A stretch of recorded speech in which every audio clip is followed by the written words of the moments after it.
अस्सलाम वालेकुम, welcome back to my YouTube channel. आज हमने पढ़ना है कोसेट। कोसेट क्या होता है, कोसेट्स कौन कौन से होते हैं और ये हम इसे सॉल्व कैसे करते हैं। Late H be a subgroup of a group G under multiplication and A belongs to G, then the set A H equals to A H और एच बिलोंग कर रहा है एच से। इसका the left coset of H in G because A is left side. A कोई भी एक element है या हम कुछ भी कह सकते हैं कि वो ग्रुप जी से बिलोंग कर रहा है, ठीक है। और एच क्या है, subgroup of G under multiplication.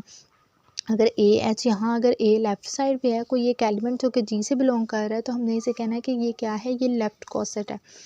तो सिमिलरली राइट कोसेट में एच जो है राइट साइड पे आ जाएगा और बाकी सारा वैसे ही होगा। ये राइट कोसेट है। Under binary operation addition, let H be a subgroup of a group G under addition and the A belong कर रहा है जी से, देन द ए बिलोंग कर रहा है जी से, तो हम करेंगे कि ए प्लस एच और एच बिलोंग कर रहा है एच से। इसका the left coset of H in G. और इसी तरह ए प्लस एच, ए बाद में आएगा, तो ये हमारे पास किसको शो कर रहा है, ये राइट कोसेट को शो कर रहा है, ठीक है। इसकी कुछ एग्जांपल देखते हैं। एग्जांपल नंबर वन है कि जी एक ग्रुप है अंडर मल्टीप्लिकेशन और जी हमने लिया ए स्क्वायर ए क्यूब ए 4 पे आइडेंटिटी आ जाएगा, ठीक है। The order of the G is 4। Order G का जो ऑर्डर है वो कितना है, 4 है। The divisor of the 4 are 1 to 4। Order कितना है जी का, 4 है, क्योंकि इसके अंदर कितने एलिमेंट्स हैं, 1 2 3 और 4 एलिमेंट्स हैं, तो इसका ऑर्डर कितना हुआ, 4। और जो डिवाइज़र होते हैं 4 के वो कितने हैं, 1 to 4 है। फर्स्ट डिवाइज़र को उठाओ, पहला डिवाइज़र कितना है, 1 या 4 को ही ले लो। 4 का डिवाइज़र है तो H1 पे क्या आ जाएगा, A4 कितना है, आइडेंटिटी। A4 पे आइडेंटिटी आ गया। अब सेकंड वाला जो है H2 है, H2 एट सेकंड को उठाया तो मतलब 2 में 2 ऐड करते जाना है और वहाँ तक करना है जब तक आइडेंटिटी नहीं आ जाता। यहाँ पे आइडेंटिटी आ गया, फिर आगे हमने क्या किया, H3 लिया इसका, ए स्क्वायर H3 पे पूरा आ गया। तो H2 is a non trivial subgroup, so we consider H2। H3 जो है वो H2 जो है ये नॉन ट्रिवियल सब ग्रुप है। इस पे तो ये वाला भी पूरा सेट आ जाएगा, मतलब ये आइडेंटिटी है H1 पे और H3 पे पूरा सेट है, तो हमने H2 कंसीडर किया है क्योंकि ये नॉन ट्रिवियल सब ग्रुप है। सो वी कंसीडर H2 कंसीडर किया है हमने, जिसमें एलिमेंट्स हैं ए स्क्वायर A4 पे आइडेंटिटी आ गया। फॉर कोसेट्स ए बिलोंग कर रहा है जी से और ए एच इक्वल्स टू ए कोई एक एलिमेंट है जो कि जी से बिलोंग कर रहा है और हमने देखा कि ये वाला जो ग्रुप है ये जनरेट हुआ है ए से। ए बिलोंग कर रहा है अगर जी से तो ए एच इक्वल्स टू ए को अंदर मल्टीप्लाई कर दो, ए को ए स्क्वायर के साथ, ए को A4 के साथ, तो ए एच कितना आ जाएगा, ए क्यूब।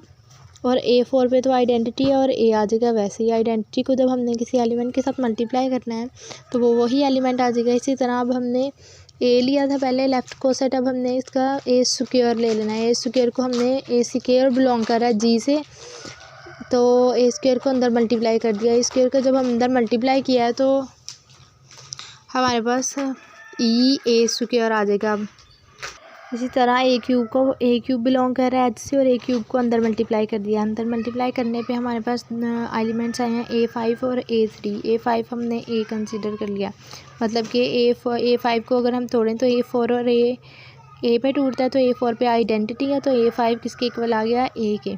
इसी तरह अब आइडेंटिटी आ जाएगा कि आइडेंटिटी को हमने किससे, आइडेंटिटी बिलोंग करिए जी से, आइडेंटिटी को अंदर मल्टीप्लाई कर दिया। आइडेंटिटी को मल्टीप्लाई किया तो ये वाला सेट बन गया, ठीक है। अब हमने करना है the coset a H equals to A3 a cube H और a square equals to e H.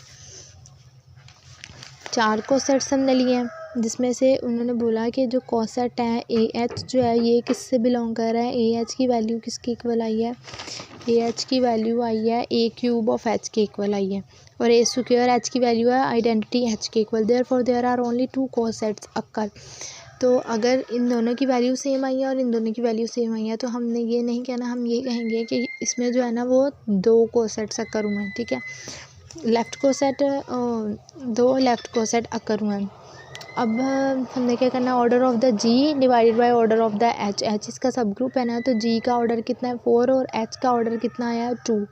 तो 2 मल्टीप्लाई किया तो 2, ये हमारे पास कितने आ गए, नंबर ऑफ कोसेट्स निकल आए हैं। If we take union of 2 coset that is equals to set G. अगर हम दो कोसेट्स का यूनियन लेते हैं तो वो इक्वल किसके आता है, सेट जी के। A H equals to, A H union है ए स्क्वायर एच, ये दोनों, ये इसके इक्वल है, ये इसके इक्वल है, तो इन दोनों का हमने क्या लिया, यूनियन लिया, और वो किसके इक्वल आया, सेट जी के। और अगर हम इन्हीं दोनों का इंटरसेक्शन लेते हैं तो वो हमारे पास फाई आ जाएगा। Therefore coset of H in G from a partitioning of set G. ठीक है, अब index of the order, index of order में क्या आएगा, the number of the distinct left और right coset of the group G is called the index of the group. के number of right cosets, distinct left और right cosets को हमने क्या कहना है, ये इसका इंडेक्स है। जी का जो ऑर्डर है वो कितना है, 4, और H2 का कितना है, 2 है, तो हमारे पास इसका इंडेक्स कितना निकल आया, 2। एग्जाम्पल नंबर 2 है कि जी जो है वो जी कोई भी एक ग्रुप है जो कि under addition and H is a subset of H, इसका जो है वो सब ग्रुप है 2Z, और हमारे पास +-2 +-4 है। The right cosets of H in G are, अब हमने राइट कोसेट निकालने, 0 से स्टार्ट किया, H+0 अंडर एडिशन है तो हमने H+0 कर दिया और वो वाला सेट लिख दिया, तो किसके इक्वल आ गया, H के, और H के अंदर भी नेक्स्ट वाला कौन सा है, 1 ऐड किया, तो हमने देखते जाना है कि इसके अंदर ये लाई कहाँ कर रहा है, 0 और +- है ना, तो पॉजिटिव इधर वाली साइड पे और नेगेटिव इधर वाली साइड पे ये वाले नंबर्स आ गए। अब हमने H+1 किया तो हमारे पास ये आया सेट। अब H+2 करना है हमने, पॉजिटिव इधर है और नेगेटिव इधर वाली साइड पे रख के H+2 किया तो हमारे पास ये आया है सेट जो कि H के इक्वल है। और इसी तरह H+2 और H+3 जो है, H+3 फाइंड आउट करना है, H+3 फाइंड किया तो हमने 3 ऐड कर दिया, दोनों तरफ 3 ऐड किया तो H+1 और H+3 इक्वल आए हैं। और H+1 और H+3 इक्वल आए हैं। दी H has only 2 distinct cosets, H और H+1, क्योंकि H+1 और 2 जो ये दोनों इक्वल आए हैं तो हमारे पास 2 कोसेट्स आए हैं और इन दोनों का यूनियन लिया है तो वो किसके इक्वल आया, सेट जी के इक्वल आया। ठीक है, ये हमारे पास थे कोसेट्स, लेफ्ट कोसेट कह लो या right coset. Okay, thank you so much, अल्लाह हाफिज़।